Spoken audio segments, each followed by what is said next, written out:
Hey people, welcome to another of my movie collection analysis. So we'll be taking a look at all James Bond films in this video. So we're starting off the original James Bond, Sean Connery. Now put on the suit, smart as Bond, grab a drink, shaking not stirred. We're going to start off with 1962 first installment, Dr. No.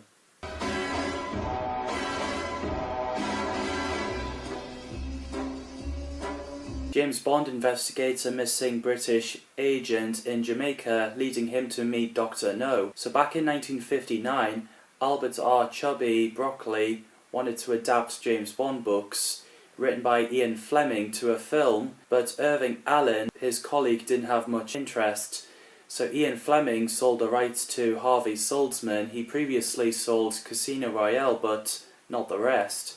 So they convinced Eon Productions to make the first film, as many Hollywood studios didn't want to because they believe it's too British and too blatantly sexual. In the end, the two signed a deal with United Artists for 100% financial backing and distribution of 7 films.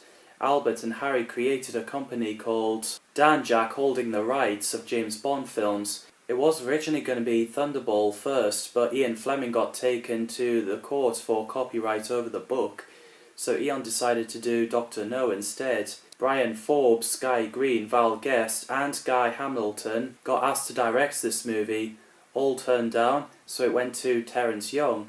Wolf Mankiewicz and Richard Meinbaum were originally to write the script, partly because of Mankiewicz's help brokering the deal between Broccoli and Saltzman, and because the villain Dr. No was created as a monkey. Wolf Mankiewicz left, so Richard Meinbaum rewrote the script, making it more closer to the novel, with Joanna Harwood and Berkeley Mather working on it. Joanna Harwood in particular being described as a script doctor created with improving the British characterizations. Actors were considered but not chosen for the role as James Bond are Trevor Howard, Stanley Baker, Rex Harrison, David Niven, Richard Burton, Richard Todd, George Baker and Richard Johnson. Patrick McGoohan turned down the role, so Sean Connery got chosen for the role, and he got introduced to the high life, restaurants, casinos and women of London. And Raymond Benson, the writer, described him as young, educated actor in the ways of being dapper, witty and above all, cool. James Bond, aka 007, is a British MI6 agent, and I think Sean made a fantastic James Bond. The introduction of the character gave me goosebumps. I admire your luck, Mr. Bond. James Bond. Honey Ryder is a local shell diver. She sells Jamaican seashells to dealers in Miami for a living. The actresses who were considered for the role are Julie Christie, Martine Beswick and Gabriella Lucudi, so went to Ursula Andress. After the picture of her taken by then-husband John Derrick and Kirk Douglas convincing her to take the part, and her voice gets dubbed by Nikki van der Zyl because of the heavy Swiss German accent. And I think she's a great character. Both actresses did a great job. Dr. Julius No is a member of Spectre, Special Executive for Counterintelligence, Terrorism, Revenge and Extortion, an evil corporation. Max von Sydow was considered for the role, but he turned it down. Ian Fleming wanted Christopher Lee to take the part because he would look good as the character, but it went to Joseph Wiseman after seeing his performance in Detective Story. He's a great villain. Jack Lord played Felix Leiter, a CIA operative, and the first time Bond met the character in films. Bernard Lee played M, who's the head of British Secret Service. He's fantastic. What a legend. His role got chosen because of being prototypical father figure. Lois Maxwell played Miss Moneypenny, the secretary.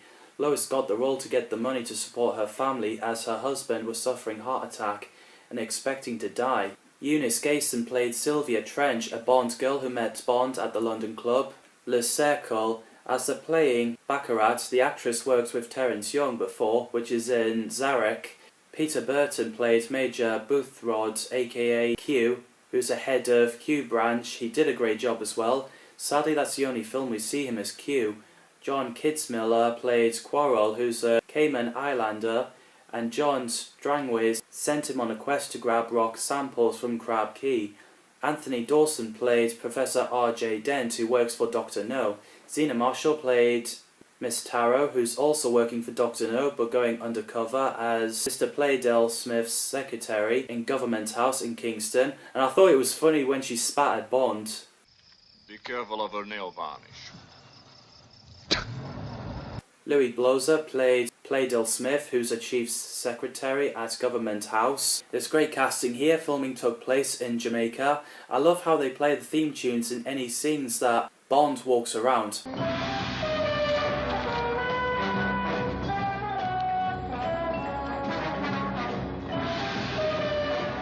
I should do that.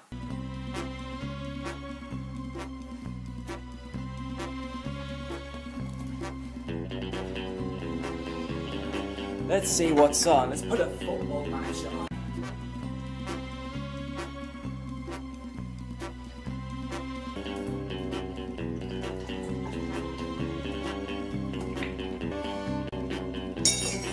Not stirred, but shaken. The chase scene is often intense, and I found it funny when the guy in the nightclubs looked like he's desperate for the toilet. Bond bashing a spider has a great tune to that.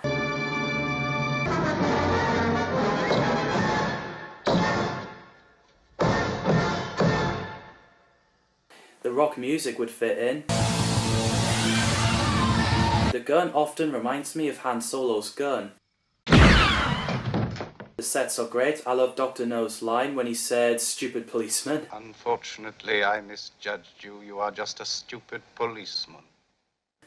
The fight has done well for its time, and there's a great ending when Bond's let go of the rope on the boat while smooching Honey.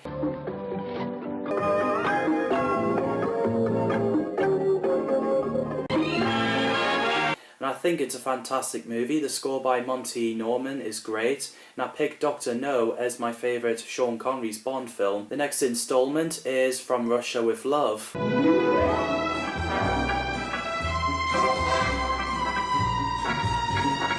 Where Spectre plans to avenge Dr. No's death while Bond is investigating the defection of Soviet consulate clerk Tatiana Romanova in Turkey. So after the success of Dr. No, United Artists wanted a second James Bond film. Eon Productions got offered for double money with $2 million and a bonus for Sean Connery, who received $100,000 along with his $54,000 salary. President Kennedy picked From Russia with Love as one of his favourite books of all time, which is a shame that the film came out the same year he got assassinated, the day before the first Doctor Who episode got released, and it was his last film he watched in White House.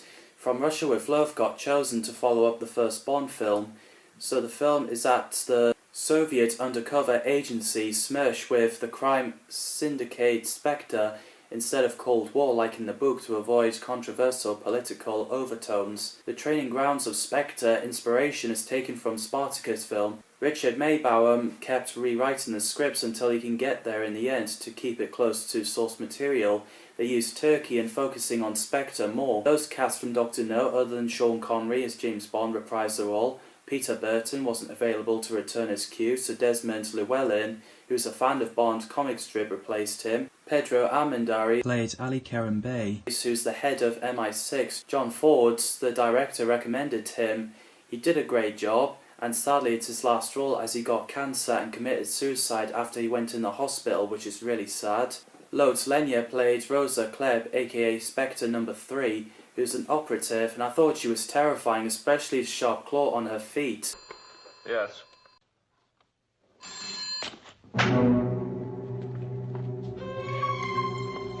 Like Laura from Logan, Robert Shaw played Donald Grant, aka Red, who's a Spectre assassin. Daniela Bianchi played Tatiana Romanova and voiced by Barbara Jefford, who's a Bond girl and Soviet Army intelligence corporal, and the characters based off Christine Granville. Walter Gottel played Morzeni, a Spectre thug. Anthony Dawson in this movie played Ernest Stravo Blofeld, a villain and the leader of Spectre. There's great casting. I love what they used with the gun barrel from this movie, to Beyond. The close-up on Blofeld's hands as he's stroking the cat is pretty scary. And I love the bit as the boats came by, they play in the song referencing the title of the movie. bought this. What did you say? I said... That's a nice Easter egg there. Bond does a nice throw with the hat on the coat hanger, unlike Johnny English with his coat. It's also funny when the two men fighting, they just roll off the roof. James Bond does his brutal interrogation with the slapping. The train scene is great, and so is the boat scene. Helicopter is pretty intense, and we get a amusing ending.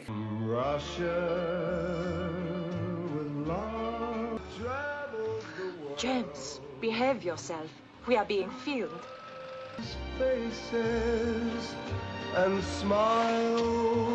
And I think this is a brilliant film. The song is catchy. The battle scenes have done pretty well for 1963. Next is Goldfinger. Goldfinger, he's the man. Bond investigates a lot of gold stuff and finds out Goldfinger plans to contaminate the United States bullion depository at Fort Knox and expose him. Originally it was going to be on Her Majesty's Secret Service, and Richard Maybaum did start at the script, but because it was to be released in 1964, there wasn't much time to prepare the film in Switzerland, so it was on hold, and the court case between Kevin McClory and Ian Fleming with Thunderball in High Court, so they decided to do Goldfinger instead, as Terence Young chose to direct the ominous adventures of Mole Flanders instead. Guy Hamilton directed this movie. Instead, he needed to make Bond less of a Superman and make the villains more powerful. Henry Saltzman didn't like the first script because he thought it was too American. Paul Dent revised it. Sean Connery didn't like the script, so Richard Maybaum came along to fix it. Those casts reprised the role. Apparently Sean Connery had a back injury, as Oddjob knocks Bond out in Miami. The dispute got settled. Sek Linder played Felix Leiter in this movie. Honor Blackman played Pussy Gilmore, a pilot who works for Goldfinger. She did a great job. The actress got the part because of the Avengers. That Avengers, not the Marvel comics. And there was concerns about the character's name, and they were going to change it to Kitty Galmore. Even Honor got embarrassed by the name, so they decided not to allow to use the name Pussy Galmore. So in the film and US market, she goes by the name Miss Galmore and Goldfinger's personal pilot. Gert Frobe played Eric Goldfinger and voiced by Michael Collins, a psychopath who's obsessed with gold. And I think he's a fantastic villain. Orson Welles and Theodore Beichel were considered for the role, but it went to Gert after seeing him in Es Gasha am Helikton Tag. An Olympic silver medalist, weightlifter Harold Sakata played Oddjob, Goldfinger's badass servant. He's absolutely fantastic as well.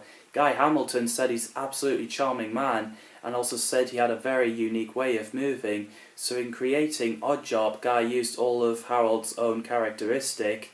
The character is described as a wordless role, but one of cinema's great villains. Apparently in his death scene, Harold got badly burnt, but he kept going. This guy is a true warrior. Shirley Eaton played Jill Masterson, who's Goldfinger's personal assistant, and a Bond girl who got seduced by Bond. Tanya Mallet played Tilly Masterson, Jill's sister. Again, there's great casting. I love the idea where James takes off that fighting outfit with his tuxedo underneath and party on. Aha!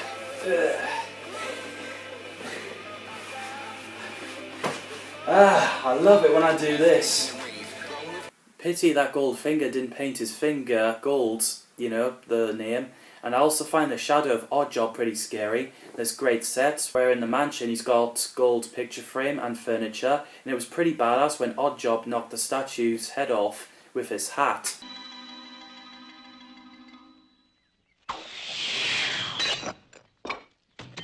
The explosion in the car is nicely done. And it was so funny when James was winding the guy watching him up.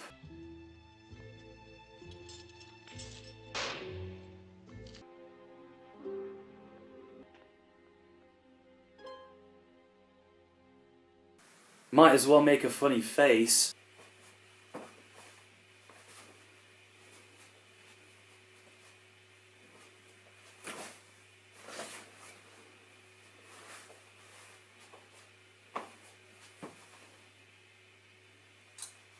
The final battle is well done for its time. Effects is great for 1964, and I think Goldfinger is a great film. I fully enjoyed it. It's kind of like watching 1960s Fast and Furious, which is cool. So let's take a look at Thunderball.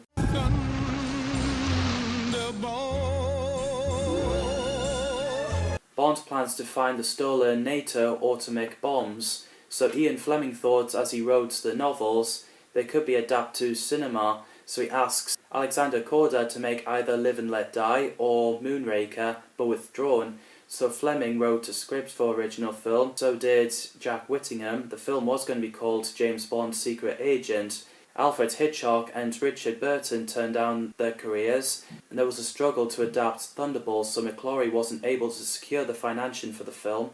Fleming is given the rights, and it had to be recognised as being based on a secret treatment by Kevin McClory, Jack Whittingham, and the author. So everyone agreed with McClory to adapt Thunderball. Those casts reprised the role. Felix Leiter in this movie is played by Rick Van Nutter. Claudine Auger played Dominetta Vitali. She's also voiced by Nikki Van der Zyl. Largo's mistress. The name was changed to Derville to reflect Claudine's nationality. Julie Christie was considered for the role after seeing her in Billy Liar. Raquel Welch was considered for the role, so is Faye Dunaway, Maria Grazia Bucella, Yvonne Monlaw of the Hammer horror films, and Gloria Paul. So it went to Claudine. She's done a fantastic job. Adolphe Celli played Emilio Largo, voiced by Robert Rietti, a villain who plans to steal 2 nuclear weapons from NATO at sea and threaten to destroy UK and USA unless they pay him 100 million British pounds. Anti-Spectre number 2. Man, what a villain. Luciana Palazzi played Fiona Volpe, who's a Spectre agent who helps Largo's plan to in Nassau and a Bond girl.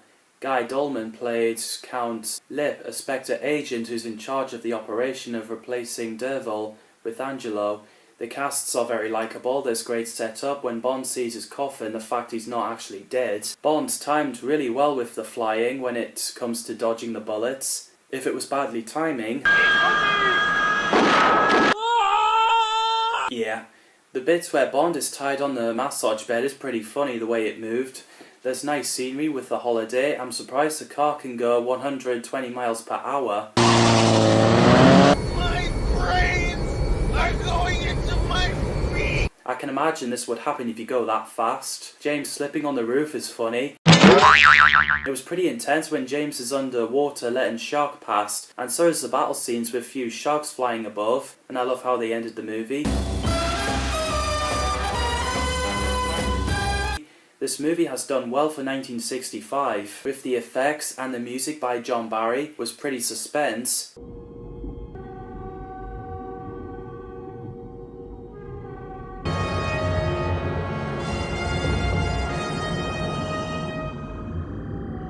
Italia Film has redone Thunderball, calling it Never Say Never Again, which got released in 1983, and with Sean Connery reprised the role. So let's dive into You Only Live Twice.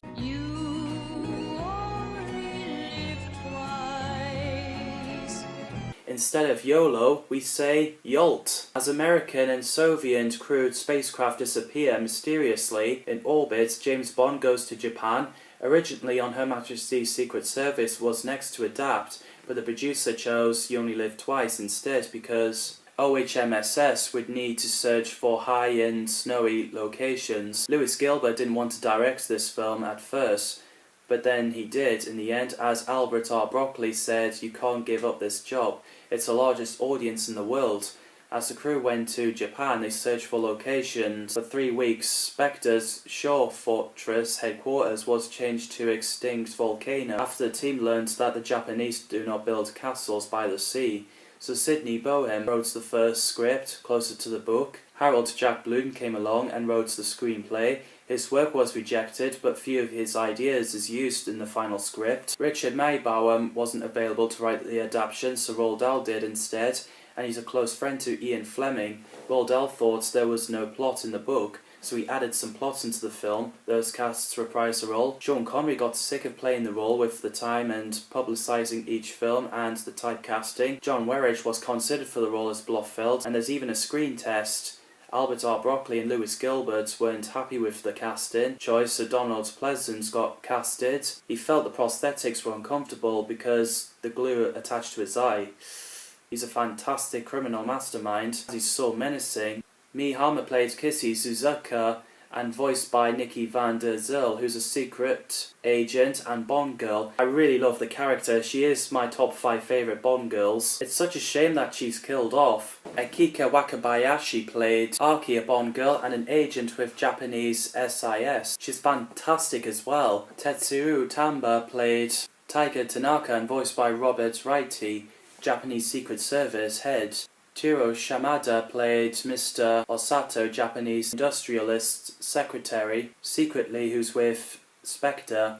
Karen Dorr played Helga Brandt, a Spectre number 11 who's assassin. Francesca Tew played Mr. Osato's secretary. Charles Gray played Dicko Henderson, a British who lives in Japan, and he later played Blofeld in Diamonds Are Forever. The casts are great, the effects has done well for its time. I also thought that flying machine looks like a mouth. From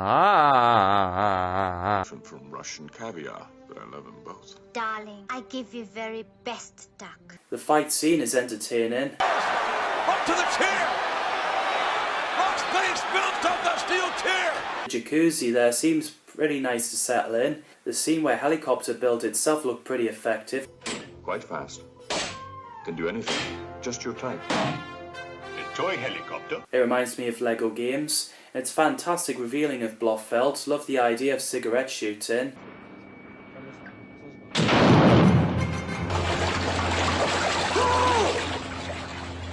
Bon appetit. I think he means Bond Appetit. The gun war at the end is well done. Another great movie. The next Bond film is On Her Majesty's Secret Service.